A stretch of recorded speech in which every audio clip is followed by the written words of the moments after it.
The joy in the heart, जो हृदय का हमारा जॉय है, जो आनंद है, जो उद्धारकर्ता के रूप में है, वो पूरा होता है। बाबा जगाओ, सो गया, तुम सोने नहीं देती हो क्या? क्यों सोने नहीं देती हो? वो आनंद भी छूट जाएगा उसका ना। मोबाइल का आनंद अलग होता है, रात तक देखने का नहीं,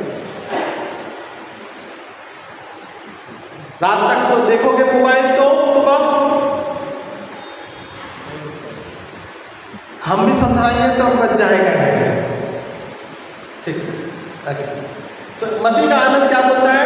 मसीह का आनंद बोलता है जो मेरे साथ बना रहता है। मसीह का आनंद जो हमारे आराम के जीवन में उद्धार के रूप में है, वो पूरा होता है और हम और आप नए विश्वास के रूप में बनते जाते हैं।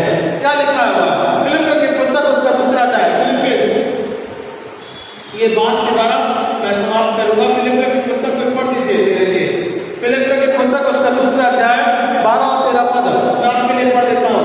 इसलिए हे मेरे प्रियो, जिस प्रकार तुम सदा से आज्ञा मानते आए हो, वैसे अब भी केवल मेरे साथ रहते हुए और विश्वास करके अब मेरे दूर रहने पर भी डरते और कांपते हुए अपने उद्धार का कार्य पूरा करते जाओ। कैसे आनंद पूरा होगा? क्योंकि जो उद्धार का कार्य, जो उद्धार का प्रकटीकरण हमारे लिए हुआ है, वो उद्धार क्या होना चाहिए?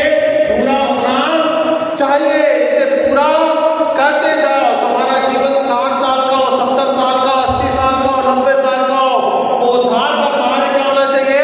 पूरा करते जाओ, पूरा करते जाओ, रुकना नहीं चाहिए। पौलुस इस बात को फिलिपियों की पुस्तक के अनुसार कहता है, क्योंकि परमेश्वर ही है जिसने अपनी स्वेच्छा नियमित तुम्हारे मन में इच्छा और काम दोनों बातों के करने का प्रभाव डाला है।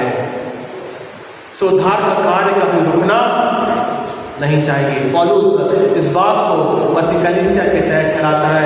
2025 में भी मसीह का कार्य रुकना नहीं चाहिए। उद्धार का कार्य हमारा अपने जीवन में प्रगतिकरण होना चाहिए। उद्धार के कार्य के रूप में दिसंबर माह में हम जब आनंद मनाते हैं, ये उद्धार का कार्य इस समय के दौरान हम और आप उसके जीवन के रूप में आगे बढ़ते जाएं। 2026 में भी उद्धार का कार्य, वो आनंद कभी कम नहीं होना, कभी कम नहीं होना चाहिए। उद्धार का कार्य निरंतर बढ़ते रहना चाहिए। होने दे परमेश्वर अनुग्रह के द्वारा इन सभी बातों के तहत, वचन के तहत उद्धार के कार्य को अपने जीवन में हम नियमित रूप से पूरा करते जाएं और आगे बढ़ते जाएं।